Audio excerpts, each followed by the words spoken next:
사랑하는 성도 여러분, 평안하시죠? 예.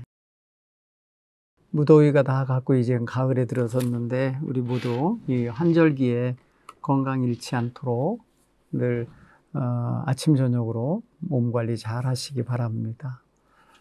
오늘은 마태복음 20장을 읽고 그 속에 담긴 몇몇 이야기 속에서 예수님이 전해주고 계신 말씀을 함께 묵상하는 시간을 갖도록 하겠습니다. 먼저 마태복음 20장 1절로 34절 말씀을 먼저 봉독하겠습니다. 여러분도 함께 말씀을 찾아 읽기 바랍니다. 천국은 마치 품꾼을 얻어 포도원에 들어보려고 이른 아침에 나간 집주인과 같으니 그가 하루 한 데나리온씩 품꾼들과 약속하여 포도원에 들여보내고 또 제3시에 나아가 보니 장터에 놀고 서 있는 사람들이 또 있는지라 그들에게 이르되 너희도 포도원에 들어가라 내가 너희에게 상당히 주리라 하니 그들이 가고 제6시와 제9시에 또 나아가 그와 같이 하고 제11시에도 나아가 보니 서 있는 사람들이 또 있는지라 이르되 너희는 어찌하여 종일토록 놀고 여기 서 있느냐 이르되 우리를 품꾼으로 쓰는 이가 없음이니이다. 이르되 너희도 포도원에 들어가라 하니라.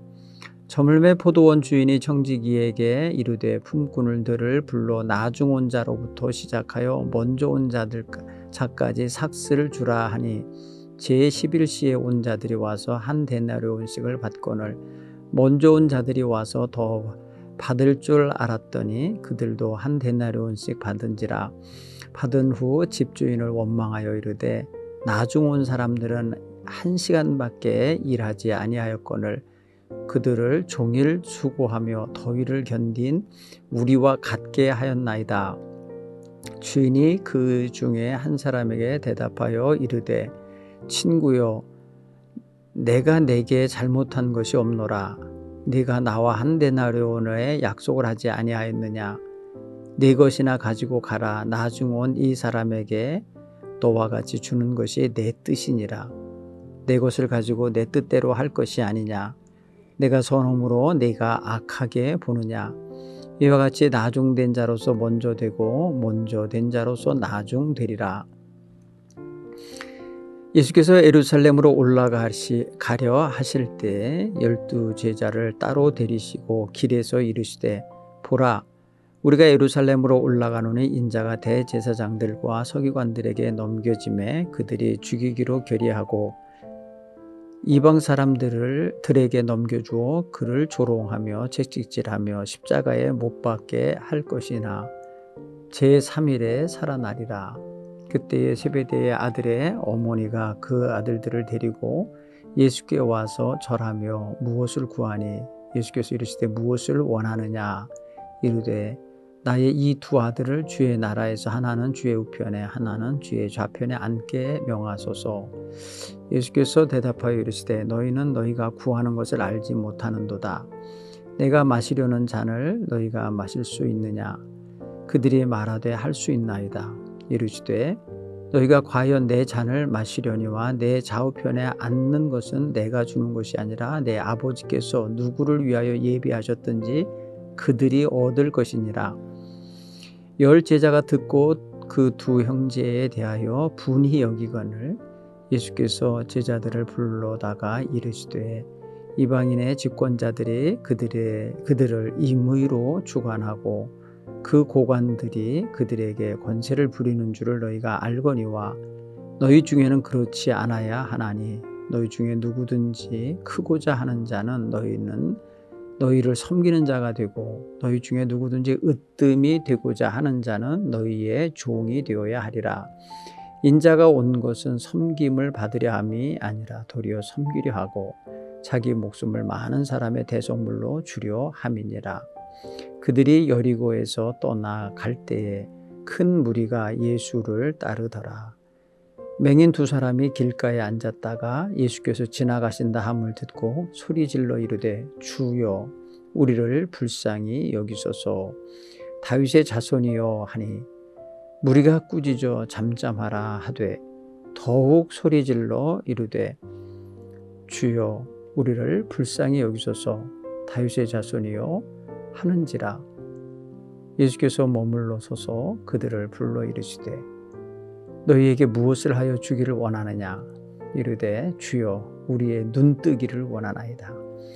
예수께서 불쌍히 여기사 그들의 눈을 만지시니 곧 보게 되어 그들이 예수를 따르니라. 아멘.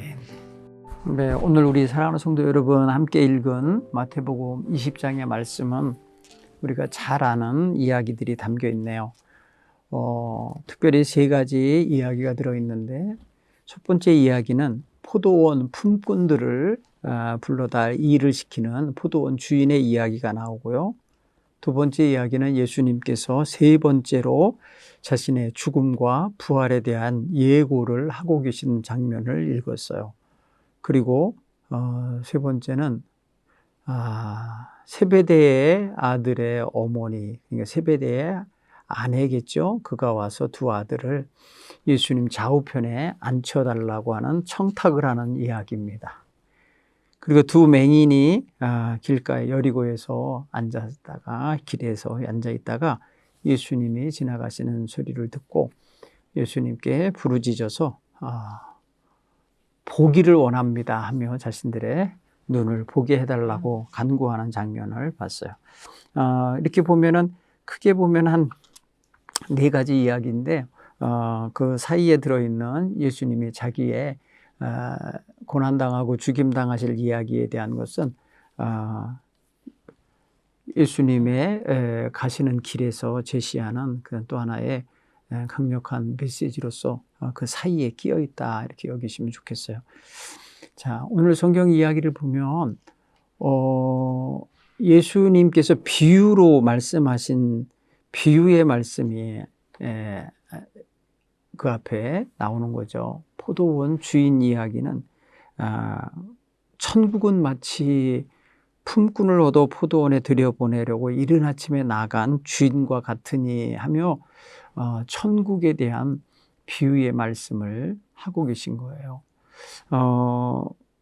마치 여기서 표현하면은 뭐뭐과 비슷하다 이렇게 표현하려고 하는 것을 마치 뭐뭐와 같으니라고 하는 그 천국은 마치라고 하는 단어와 함께 뒤에서 나오는 뭐뭐와 같으니라라고 할 때 요 이야기는 서로 이제 다음 이야기를 끌어오게 만드는 그런 어떤 뭐랄까요 단서를 제공하는 비유의 표현이라고 여길 수가 있을 것 같아요. 여기서 근데 천국은 이렇게 표현했을 때는 이게 이제 우리 성경에는 천국은 해갖고 한문으로 하늘천 나라국자 이렇게 써갖고 하늘나라를 의미하죠. 이게 이제 헬라어는 뭐로 되어 있냐면 하늘의 왕국 바실레이아라고 되어 있어요. 바실레이아 하늘 왕국 톤 우라논 바실레이아니까요. 바실레이아를 하늘에 있는 그러니까 이 땅의 것이 아닌 하나님 나라를 지금 이야기를 하고 계셔요. 그리고 여기서 등장하는 이제 주인은 이제 비유적으로 표현했지만 우리는 언뜻 주님을 생각할 수 있거나 하나님을 생각할 수 있을 거예요. 그죠? 자, 그리고 여기 보니까 포도원에 들여보내서 일하게 하려고 지금 사람을 찾고 있는 포도원 주인의 이야기로 지금 표현하고 있어요. 여기서 일꾼들이라고 표현하면은 우리가 생각해보면 품꾼이라고 표현되어 있지 않습니까? 품꾼들은 하루 품삯을 받아서 받기 위해서 일하는 그러한 일꾼들을 의미해요. 그래서 이 품꾼들은 에르가타스라고 하는 헬라어로 쓰여지는데요. 이거는 일종의 이제 기술자를 표현할 때도 쓰고 어떤 일에 숙련된 숙련공을 표현할 때도 쓰는 거예요. 그러니까 어떻게 보면 이제 장인 같은 어떤 일의 전문가를 표현할 때 쓰는데 지금 이 포도원에서 일할 사람을 찾는데 보니까 그 대상을 찾는 자리를 보니까 거리에 나가 장터에서 놀고 있는 사람들 중에서 뽑는 걸 보면은 포도원에 들어가서 일할 숙련공을 뽑는다기보다 그냥 하루살이처럼 그때그때 벌어서 먹고 사는 노동자를 찾고 있다라고 이렇게 생각이 되져요. 실제로는 그 단어 자체가 그 일꾼을 의미하는 그 에르카데스라고 하는 이 단어는 그 숙련공을 전문가를 의미하는 거지만은 오늘 이 주인이 거리에 장터에서 놀고 있는 사람들 보고 들어가서 포도원에 일을 하라라고 한 거기 때문에 보면은 일반적인 우리 일할 수 있는 사람들을 생각해 보면 될 것 같아요. 그러니까 우리 같은 사람들일 수도 있다는 거예요. 우리도 지금 포도원 가서 일하라고 하면 시키는 거 할 수 있지 않겠어요? 그렇죠? 그런데 그날에 그들이 고용될 때 계약 조건이라고 표현하면 임금을 결정을 했는데 그날 하루에 일당을 했는데 한 데나리온이라 이렇게 표현했어요. 데나리온은 당시에 그 로마 화폐의 단위예요. 근데 하루 품삯 정도니까 우리가 오늘날로 뭐랄까 환산해서 이해하시면은 뭐 돈 10만 원이다 이렇게 생각할 수도 있겠고 뭐 15만 원이다 할 수도 있겠는데 그건 정확하게 얼마다 이렇게 말할 필요는 없을 것 같아요. 그냥 한 데나리온이라고 하는 화폐 단위를 가지고 하루에 일당으로 삼았다라는 거를 우리가 생각하면 좋겠어요. 그렇게 해서 몇 차례를 가서 일꾼을 데려오느냐 보니까 이른 아침이라고 표현한 거 보니까요.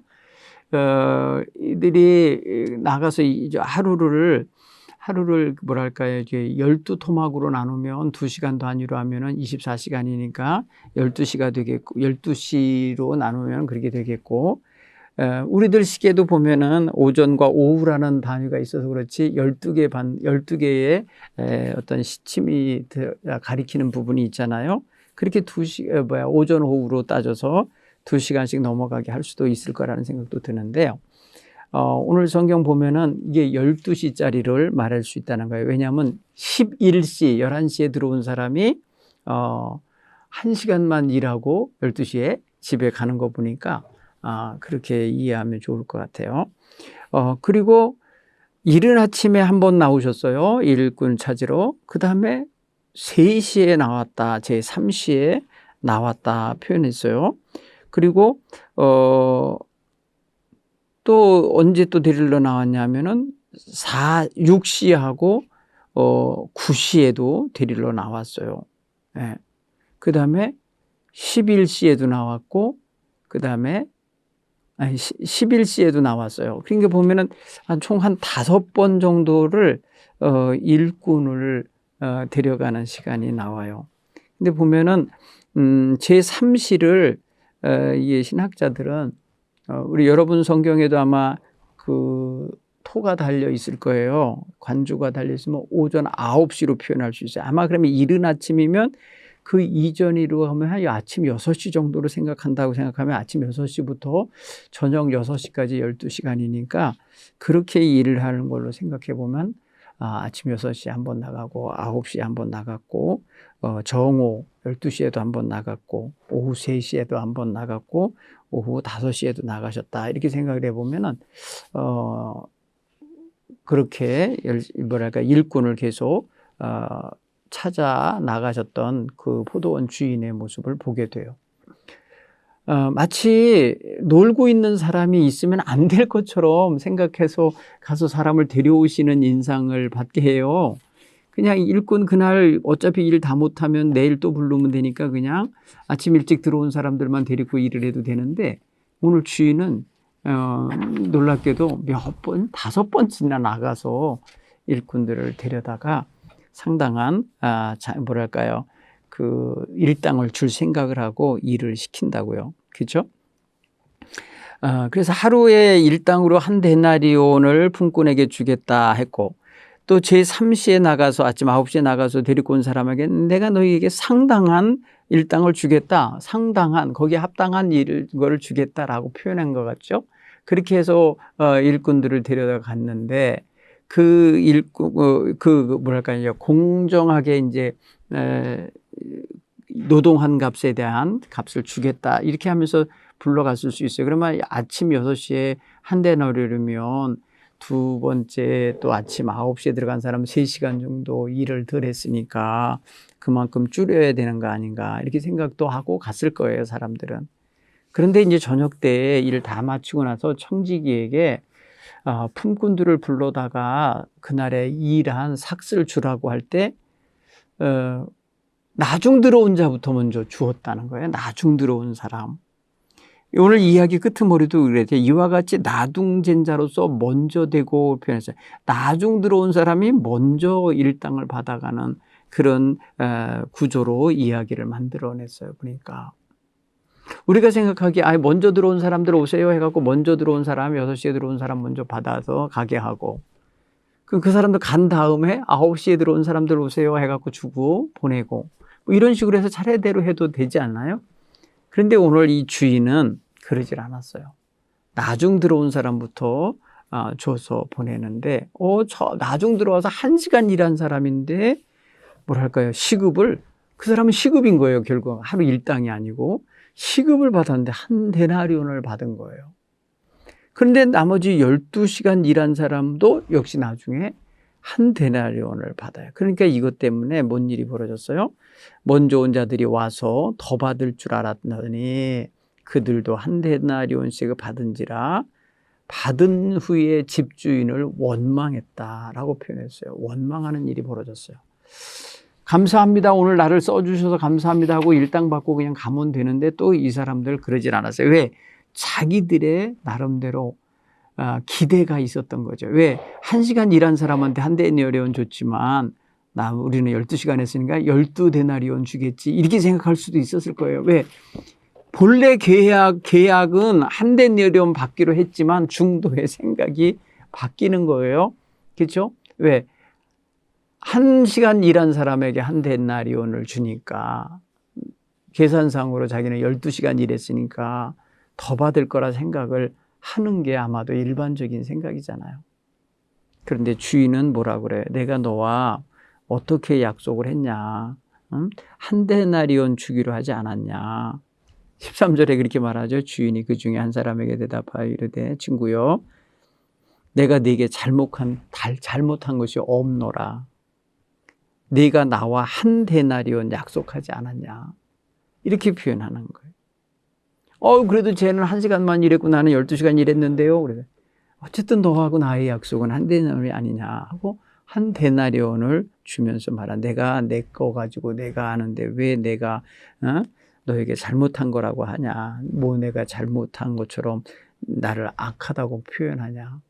내 것을 가지고 내가 내 뜻대로 했는데 또 내가 선한데 네가 어찌 나를 악하게 보느냐 이렇게 표현하시는 걸 보면은 물론 이게 형평성이 안 맞는 건 분명해요. 형평성. 여러분 천국에 대한 비유라 그랬잖아요. 천국의 비유는요. 형평성 있는 이야기가 아니라는 걸 알 수 있어요. 인간의 이성에 딱 맞는 이야기가 아닌 거예요. 천국의 주인이신 하나님이 하나님 뜻대로 하시는 나라가 바로 천국인 거예요. 한마디로 그러니까. 그렇죠? 이걸 여러분 우리 사람에게 비유하면 어려서부터 모태신앙을 가져서 태중에서부터 하나님을 잘 섬겨온 사람의 가정에서 자란 삶에 평생 주를 섬긴 거하고 어느 사람이 죽기 몇 년 전에 아니면 몇 달 전에 예수 믿고 회개하고 그리고 세례받고 하나님 나라 영접하고 이래서 천국 가는 거하고 평생 그냥 유혹과 시험을 다 물리치고 이겨내면서 예수 믿은 사람하고 형평성이 없다고 말할 수 있겠냐고요. 우리가 보통 말하면 다 천국 가는 건데 여러분 이런 부분 물론 상급이라는 것에 있어요. 우리가 수고하고 뿌리고 애쓴 것만큼의 어떤 상급이 있을 거라는 기대가 우리에게 있죠. 그런데 하나님께서는 우리에게 동일한 구원의 은총, 하나님 나라 동일한 영광의 자리에 들어가게 하는 특권을 주시는 건 하나님 고난이라는 거죠. 하나님 나라 주인이신 하나님이 하시는 거라는 거죠. 그러니까 우리는 하나님의 선하신 뜻대로 이루시는 거에 대하여 불평하거나 불만을 가지면 안 되겠다라는 걸 생각을 좀 하시면 좋겠어요. 그래서 우리는 할 수만 있으면 이 주인이 계속 나가서 일꾼을 찾아 품꾼을 찾아서 포도원에 들여보내듯이 우리도 나의 젊은 사람만이 아니라 늙은 분들도 전도해서 빨리빨리 하나님 나라 들어갈 수 있도록 그렇게 안내하는 것이 좋은 하나님의 뜻에 맞는 일이라는 걸 할 수 있어요. 그 다음에 우리는요, 불평하지 말아야 돼요. 여러분, 오늘 성경 표현에 보면은 그들이 계속해서 불평했다고 표현했어요. 애공귀존이라고 11절에 그렇게 표현되어 있어요. 받은 후 집주인을 원망한다라고 했어요. 원망해야 돼. 원망하는 게 이게 한 번 불평하고 간 게 아니에요. 아주 그냥 나지막한 공귀조라고 하는 이 단어는요, 은밀하게 낮은 목소리로 중얼거리면서 투덜대면서 불평하는 걸 의미하는 거예요. 투덜투덜대고 있다는 소리예요. 그러니까 자기들이 뭐랄까요, 좀 그렇게 불공평한 대우를 받는다라고 불평하고 있는 거죠. 불공평하죠. 지금 보니까 아침 6시부터 저녁 6시까지 일한 12시간 일한 사람이나 1시간 일한 사람이나 똑같이 대접하는 거는 이거는 일반 사회에서는 있을 수 없는 일인 거죠. 그렇죠? 그러니까 불평을 할 법도 해요. 그런데 주인은 내가 너와 한 데나리온을 주기로 약속하지 않았냐.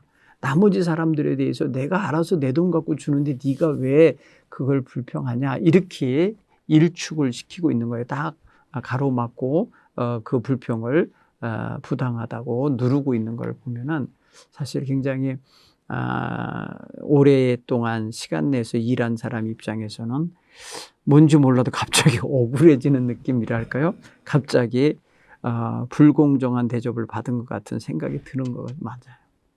근데 여러분, 우리는 믿음 생활 잘 하시다가 하나님 나라에 가시거들랑 불평하지 않게 되기 바라요. 혹시 모르잖아요. 누구 재밌는 이야기들이 있잖아요. 나중 믿은 사람이 더 좋은 자리에 앉아 있을 수 있고, 평생 늦게까지 일하고 들어온 나중에 천국 간 그 훌륭한 그런 신앙인이 더 낮은 자리에 앉을 수도 있겠죠.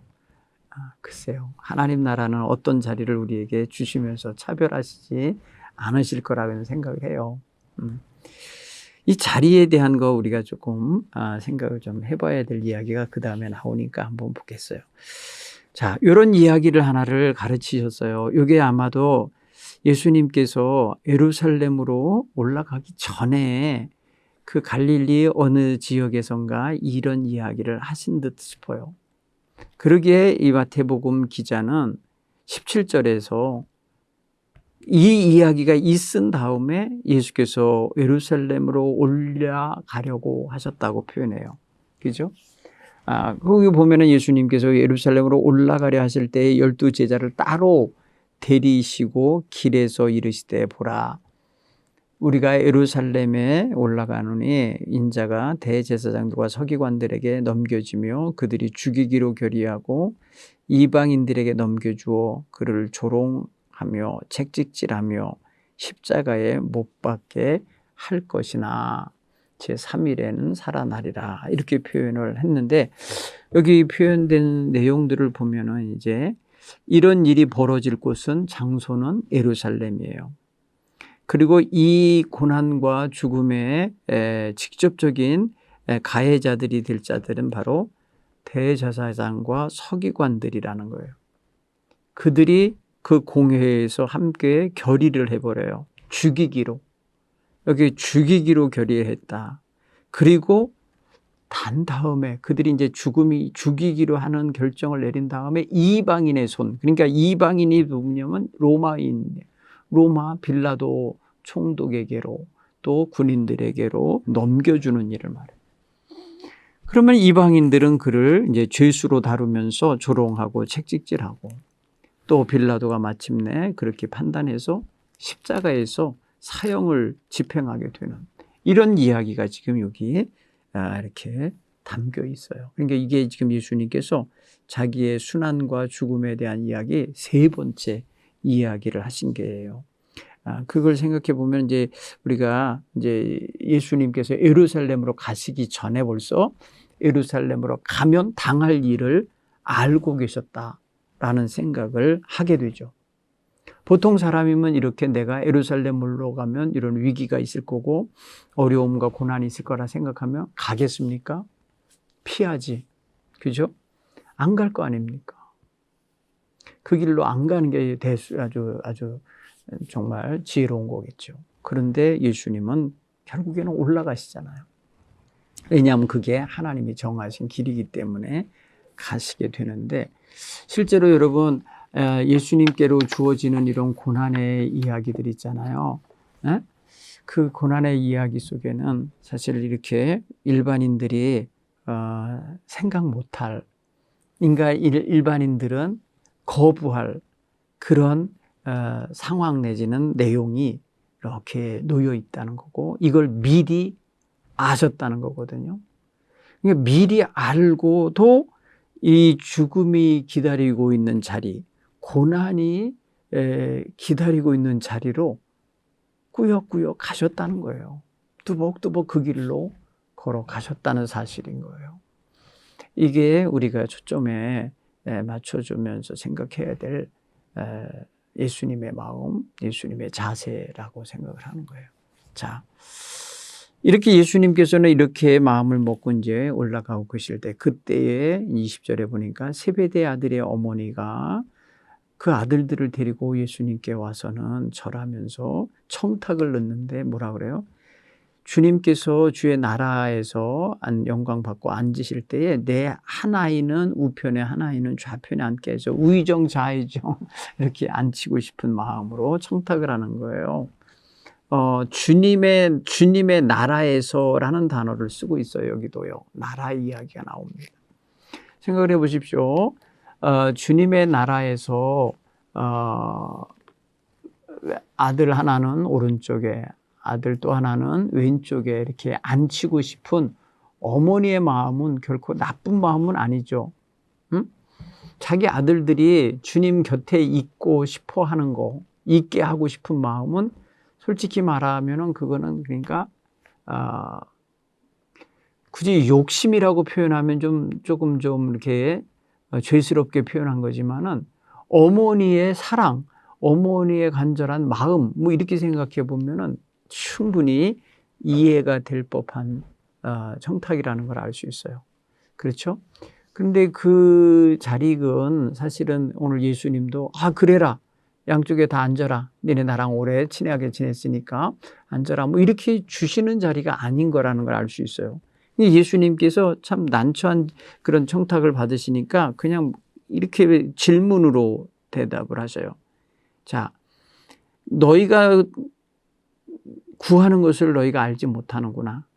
내가 마시려는 잔을 너희가 마실 수 있느냐라고 하면서 주님께서 어떤 잔 이야기를 하셔요. 예수님이 마시게 될 잔. 그죠? 여기 포테리온이라고 하는 이 잔이라는 것은요, 물론 물을 마실 때 쓰는 그릇 아니면 어떤 그 그릇 속에 뭘 넣느냐에 따라 술잔이 될 수도 있고 물잔이 될 수도 있고 포도주 잔이 될 수도 있는 거잖아요. 그러니까 담기는 내용에 의하여 이름이 정해지는 그 잔이는 일반적인 사람들이 사용하는 잔일 수 있는 거예요. 이 잔, 내가 마실 잔. 근데 그 예수님은 그 잔에 무엇이 담겨 있는 거를 지금 이제 사실 암시하느냐면 고난이 들어있는 거예요. 고난. 정말 눈물, 탄식, 괴로움, 그다음에 죽음, 이런 것들로 향하여 가는 굉장히 강력한 쓴 잔, 고난이 담겨 있는 잔을 말하는 건데, 이 잔을 마실 수 있느냐? 이거는 마신다라고 표현하면요, 이것을 받아들이고 자기가 이렇게 마시고 흡수할 수 있는, 흡입하여 빨아들일 수 있는 그런 자세가 돼 있냐고 물어보는 거예요. 그러니까 우리는 보통 이 예수님이 주시는 그냥 포도주 잔이든지 음료수 잔이면 그냥 맛있게 먹을 수 있는 잔이죠. 근데 예수님이 암시하는 나의 마실 잔은, 내가 마실 잔은 다른 게 아니라 고난의 잔이거든요. 내가 이제 곧 마시게 될 그 잔을 너희가 마실 수 있냐 했더니 선뜻 대답하기를 네, 마실 수 있어요 라고 하니까 예수님은 그래, 너희가 내 잔을 마시려니와, 마실 수는 있을 수 있죠. 마시려니와 내 좌우에 앉을 것은, 내 오른편이나 왼편에 앉는 그 그 기회를 주거나 특권을 주는 건 내가 줄 게 아니라는 거예요. 이건 내가 줄 뿐, 내가 주는 것이 아니라 내 아버지께서 누구를 위하여 예비하셨든지 그를 위해서 그들이 얻을 것이다, 이렇게 표현했어요. 그러니까 열려있는 자리인 거예요. 아직 확정이, 물론 하나님께서 확정을 해놓으셨을 수 있지만은 예수님 입장에서는 열려있는 자리인 거예요. 누가 앉을 자리인지 내가 결정할 자리가 아니다. 내 아버지께서 예비한 자에게 주실 자리다, 이렇게 표현했으니까 여러분, 이 자리는요, 그러니까 세베대와 야고보의 자리가, 세베대의 아들 야고보와 요한의 자리가 아니라 누구에게든지 허락하실 자리일 거예요. 하나님 앞에서 하나님이 정해주시는 거니까. 그러니까 여러분이 앉을 수 있는 자리일 수도 있죠. 그렇게 생각해 보면은 일단은 지금 예수님이 전제로 물어보신 게, 너희가 나의 마실 잔, 내가 막 이제 마실 건데 이 잔을 너도 마실 수 있겠냐라고 물어볼 때 예, 마실 수 있습니다라고 했으니까, 그래, 그러면 너희가 나의 잔을 너희가 마실 수는 있을지 모르겠지만은 너희가 요구하는 그 자리, 좌우편의 자리는 내가 줄 것이 아니라 하나님이, 내 아버지가 정한 자에게 줄 거다라고 말씀하면서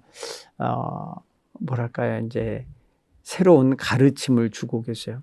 근데 여기 장면에 보면 24절에 살짝 뭐가 나오냐면요, 와서 청탁하지 못한 10명의 다른 제자들이 분위기가 나와요. 오늘 성경 보니까 나머지 10제자가 듣고 그 두 형제에 대하여 분이 여겼다 그랬어요. 두 형제에 대해서.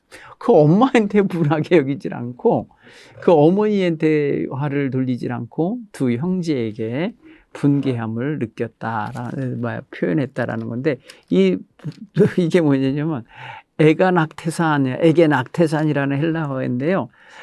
아가낙테오라고 하는 단어, 동사에서 나왔는데, 이게 뭐냐, 10사람이 그 두 형제에 대해서 이렇게 분개함을 느꼈다 그랬잖아요. 분노를 느끼고 있잖아요. 그죠?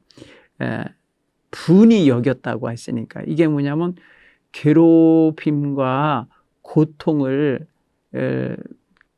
느낀 거예요. 그러니까 화가 나고 성내열만 하고 짜증이 나는 일을 지금 이 10명의 다른 제자가 느낀 거예요. 그래서 분개하고 분을 표출했다는 거예요. 그 분이 여기거늘 이렇게 했다 그러잖아요. 표출할 수 있는 거예요. 두 형제에 대해서. 자, 우리가 여러분 어느 자리에서 남보다 특권을 누리고 싶어 하는 마음 누구나 다 있을 거예요. 그런데 이렇게 주님 앞에서 주님 옆에 있고 싶잖아요. 주님과 함께하는 자리에 있고 싶은 마음, 물론 욕심이라고 그러면 아주 세속적으로 표현한 거지만 열망 같은 게 있는 거예요. 열망. 주님과 늘 함께하고 싶어라고. 그런데 예를 들어서 엄마가 의도한 게 그냥 내 아들이 예수님 곁에 늘 같이 있었으면 좋겠어요 라고 하는 차원에서가 아니라, 예수님이 누리는 권세와 영광을 내 아들들이 많이 가졌으면 좋겠어요 라고 하는 어떤 탐욕적인 어떤 그 불순한 그런 욕망에서의 청탁이라고 한다면, 이거는 어떻게 보면은 자식 사랑이 너무 과도하게 발현된 거라는 생각이 들어요. 그러니까 예수님에 대하여 배려하고 예수님이 알아서 하시겠지 이렇게 하면서 둬야 되는데, 청탁을 하면서 밀고 들어오는 것은 예의가 없는 그런 태도라고도 볼 수 있겠죠. 자, 그때 예수님의 제자들이 이렇게 2사람은 청탁하는 데에 관여되어 있죠. 10사람은 분이 여겼죠. 그러니까 이 모든 것을 볼 때 예수님은 심히 불편하죠. 그러니까 이 두 제자와 10 제자를 따로 불러서 함께 불러다가 뭐 했나 보세요. 25절에 예수께서 제자를 불러다 이르시되 이방인의 집권자들은 그들의 임의로 주관하고 그 고관들이 그들에게 권세를 부리는 줄을 너희가 알거니와 너희 중에는 그렇지 않아야 하나니. 그래서 너희 중에는 그렇지 않아야 하나니 26절에 그렇게 말씀하잖아요. 너희는 그렇게 하면 안 되는 걸 의미하는 거예요. 그러니까 너희들의 삶의 방식은 그런 식으로 누구를 임의로 주관하고 권세를 부리고 힘을 발휘하는 그런 자세를 가져서는 안 된다라고 표현하는 거예요. 너희 안에는 이런 태도가 있으면 안 돼. 이렇게 가르치시는 거죠. 도리어 그러면서 뭐라고 표현해? 너희가 좀 크게 되고 싶으냐? 크게 되고 싶으면 너희의 종이 되어야 된다. 종이 되어라. 이렇게 표현해요. 이건 역설이죠. 크게 되고 싶다. 높여지고 싶고 남보다 좀 우수하게 인정받는 자리에 또 화려하고 중요하고 무게감 있는 자리에 앉고 싶어 하는 사람에게 도리어 정말 자기를 좀 이렇게 낮추고 시중드는 자, 섬기는 자, 헌신하고 뭐랄까요, 부복하고 복종하는 자리로 가라고 이렇게 표현한 거예요. 종이 되라는 표현은 바로 그 디아코노스라는 거는요, 시중드는 사람을 표현하거든요. 수행원이나 종자, 그러니까 이게 하인이죠. 옆에서 주인이 명령하면 그때그때마다 임무를 수행해야 되는 사람을 말하는 거잖아요. 그런 자세에, 그런 위치에 서라라고 표현하는 거예요. 그냥 너희 중에 누구든지 으뜸이 되고자 하는 자는 너희 종이 되어야 하리라. 너무나 강력한, 아주 기대하지 않았던, 기대할 수도 없고 생각도 못했던 가르침이 그들에게 주어졌어요. 오히려 여러분, 이 뭐랄까요, 영광을 얻으려고 하다가 그냥 더 뭐랄까요, 무거운 임무랄까요, 그 명령을 받는 격이 됐으니 사실 굉장히 제자들은 그날 이렇게 저렇게 불편했을 거라는 생각이 들어요. 근데 여러분, 이게 내가 자연스럽게 받아들이면 불편할 일은 없는 거예요. 우리가 거기서 거기인 사람들끼리 모여 있는데 정말 그 중에서 섬기는 자의 자리에 선다는 거 서로 사실 자존심 상해하고 잘 안 되는 거예요. 그런데 주님은 너희는 이방인의 집권자들 같은 그런 태도, 임의로 남을 주관하려고 하는 그런 태도를 갖지 말고 도리어 낮은 자리에 내려가서 섬기는 자가 되고 으뜸되려고 하기보다 종이 되려는 자세를 가지라, 이렇게 표현하신 거니까 상당히 중요한 여기에 제자도가 담겨 있는 거예요. 여러분, 예수님께서 이렇게 자기 자신을 지금 십자가 앞으로 지금 옮겨가고 있는 중이잖아요. 예루살렘에 올라가면 어떤 일을 당할 거라는 이야기를 하시고 지금 갔는데 그때 이런 이야기가 나왔으니 이런 요 청탁과 이러한 불편하게 여기는 제자들의 모습을 봤으니 예수님 마음도 사실은 흡족하지 않으셨을 거예요.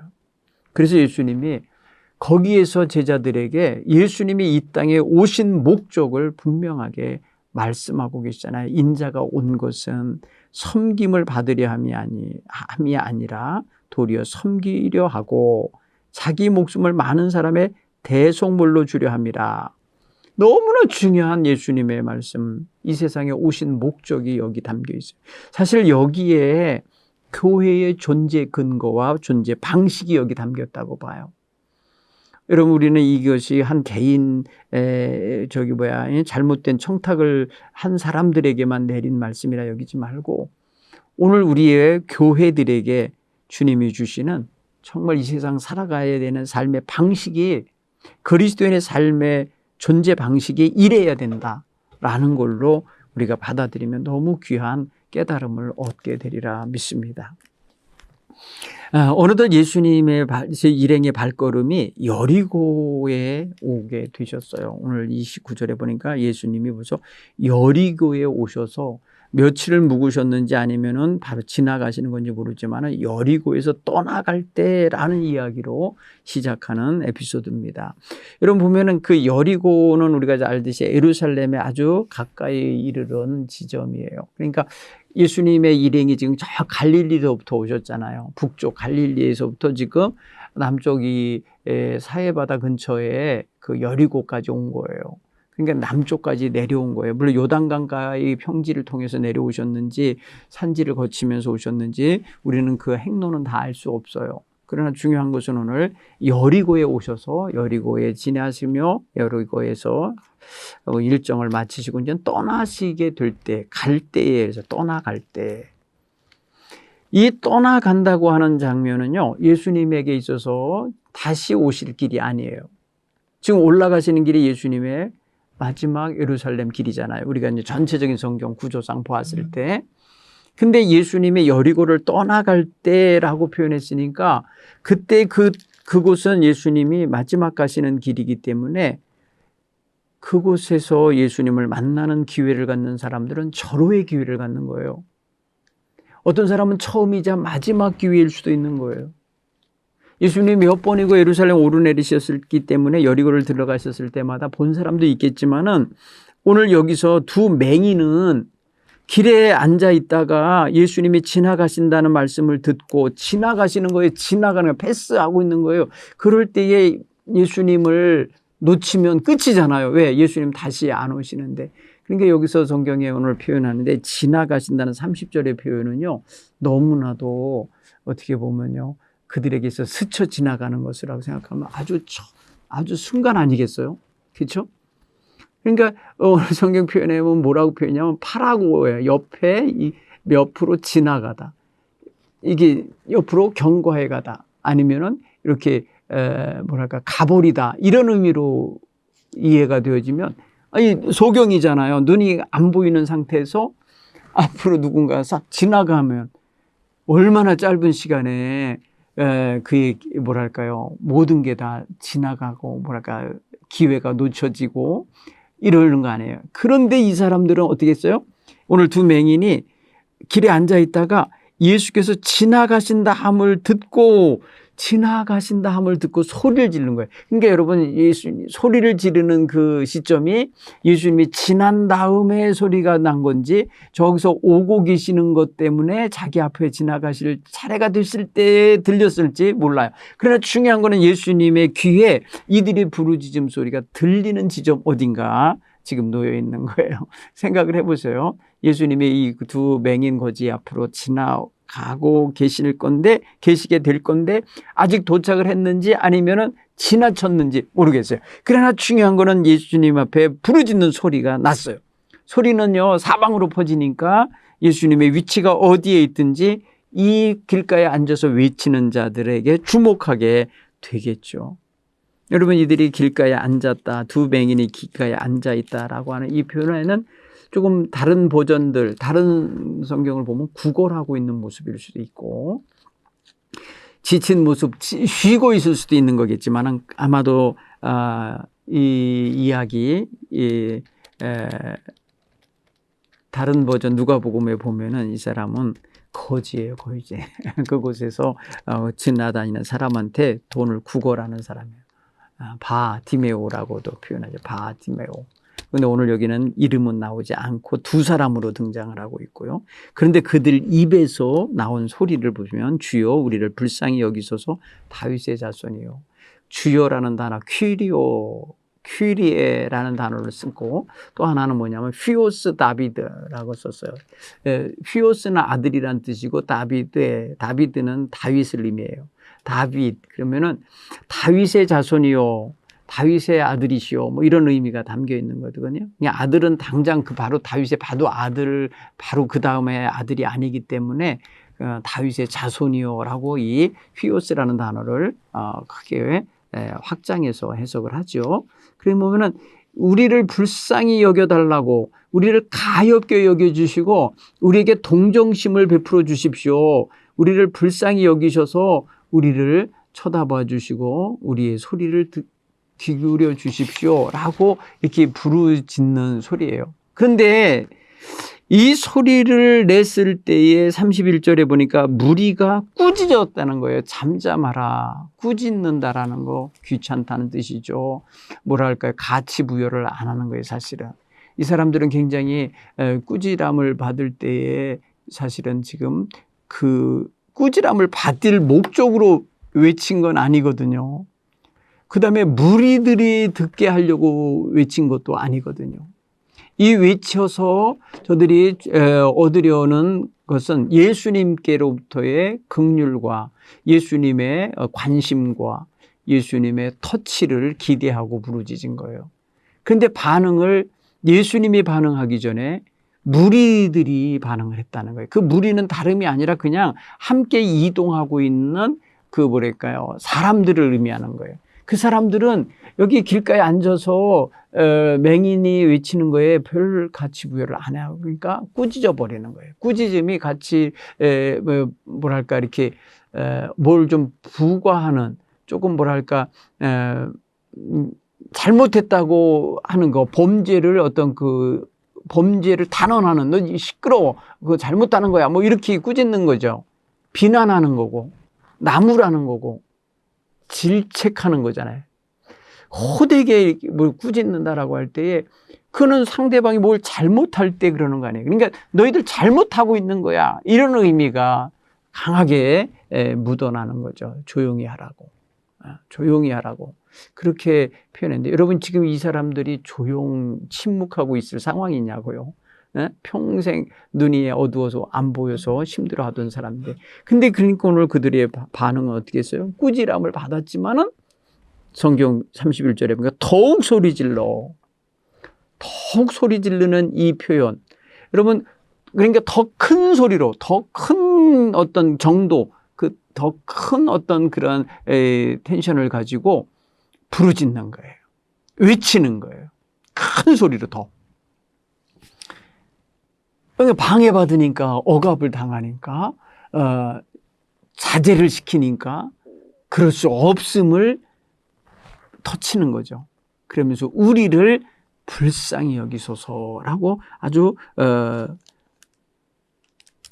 요구를 합니다. 여기서 엘레손 헤마스, 여기 이제 헤마스는 복수, 1인칭 복수예요. 우리를 엘레손 게 긍휼히 여기소서, 불쌍히 여기소서 하는 이 아주 중요한 표현이에요. 여러분 우리가 하나님께 기도할 때 하나님 나를 불쌍히 여겨주세요, 이렇게 할 때 그 불쌍히 여겨달라고 하는 그 표현이 얼마나 강력한 간구인지 몰라요. 여러분 그냥 수많은 말로 쏟아내는 것보다 그냥 하나님 저 여기 왔어요, 저를 불쌍히 여겨주세요 라고 하는 이 불쌍히 여김 받기를, 주님의 은총 없이는 살 수 없는 자임을 시인하는 건 너무나 귀한 믿음의 기도라고 봐져요. 예수님이 여기에 반응하세요. 반응하신다고 보니까 32절에 예수께서 머물러 서서 그들을 불렀다라고 표현했어요. 여러분 머무르셨다, 행동이 어떻게 된 거예요? 가던 길을 멈추신 거죠. 그러니까 그 소리가 작용을 한 거예요. 예수님의 마음에 작용을 했기 때문에 서게 만든 거예요. 여러분 이게 뭐예요? 우리의 소리가 예수님께 영향을 끼친 거죠. 예수님의 가던 길을 멈추신 거잖아요. 그리고 그를 향하여 얼굴을 돌리시게 되겠죠. 그러니까 예수님께서 서서 그들을 부르신다는 거예요.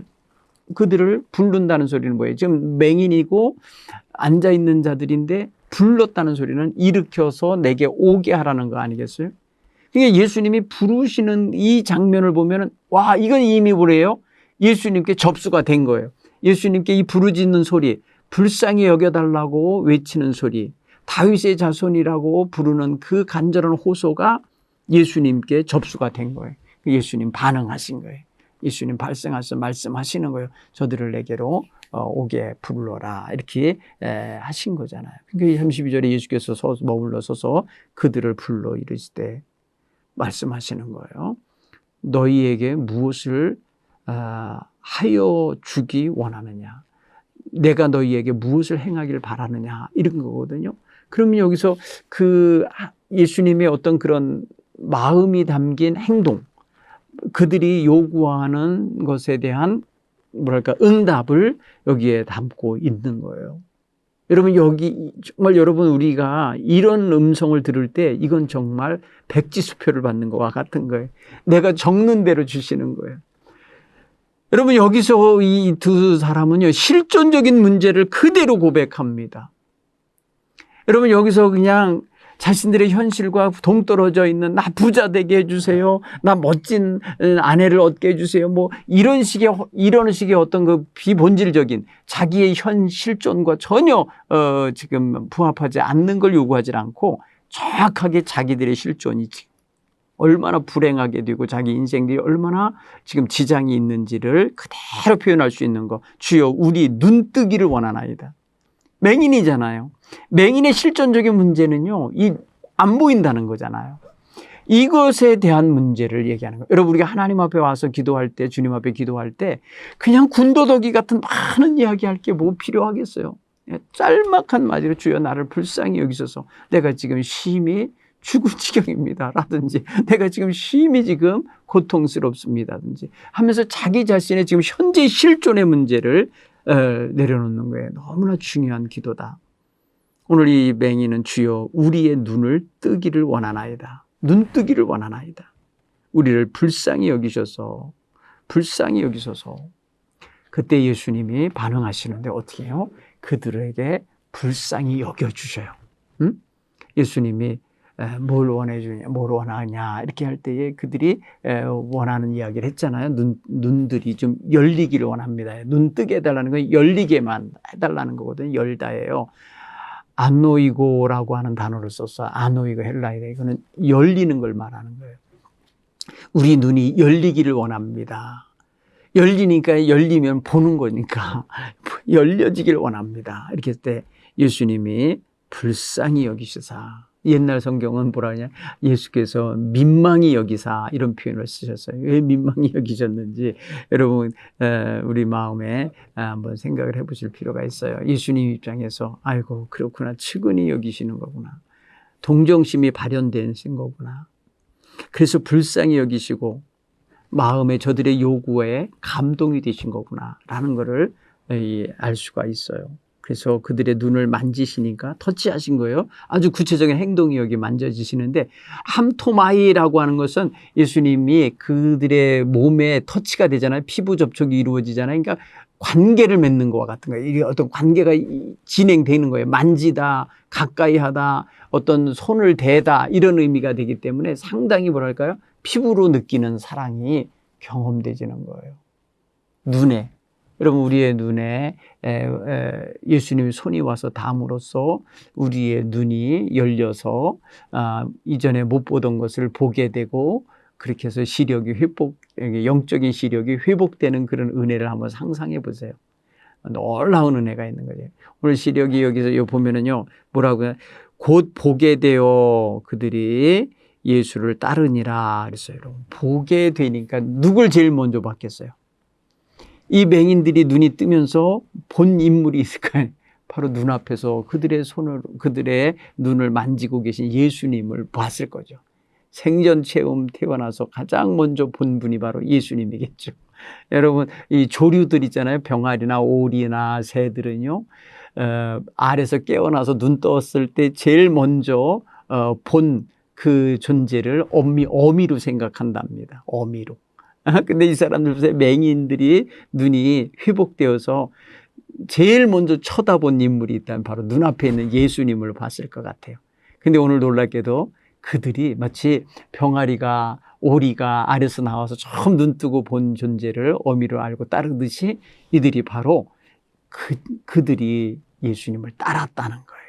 오늘 여기 보면은 따르다 아콜루테오라고 하는 단어는 그분을 따라가서 모방하며 사는, 따라 행하며 사는 삶이 됐다는 거죠. 사실 이게 굉장히 중요한 일입니다. 아무도 오늘 이 성경 이 20장이 표현하는 것 같은데 굉장히 멋진 표현이 바로 이 여리고에서 만난 두 맹인이 보이는 그러한 부르짖음, 기도의 자세 이런 거, 그 다음에 방해가 있고 무슨 억압이 있어도 극복해내는 이런 믿음의 투지, 그 다음에 주님 앞에 불려갔을 때에 주님 앞에 실존적인 자기 실존의 문제를 고스란히 아뢰는 자세, 그리고 예수님을 바로 즉시로 예수님을 따라가는 자세.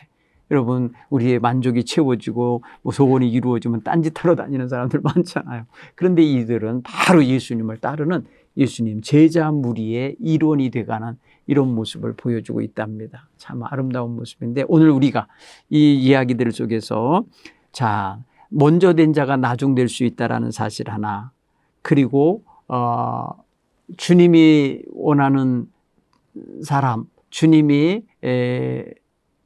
좌우편에 앉을 사람을 정해 주실 때 그것은 주님의 임의대로 하는 게 아니라 하나님의 뜻에 정해진 자가 될 거라는 말씀, 그리고 이렇게 주님을 만나기를 사모하고 주님이 곁에 계신 거, 주님이 내 옆을 지나갈 때에 기회를 놓치지 않으려고 최선을 다하여서 주님을 가시던 길을 멈춰서게 하고 만남을 갖고 문제 해결을 받는 이런 신앙의 자세가 우리에게도 함께 하기를 간절히 바랍니다. 오늘 우리가 읽은 마태복음 20장을 다시 한번 이 한 주간 묵상하시면서 주님 앞에서 자신의 신앙을 점검할 수 있게 되기를 바랍니다. 감사합니다. 다음 주에 뵙겠습니다.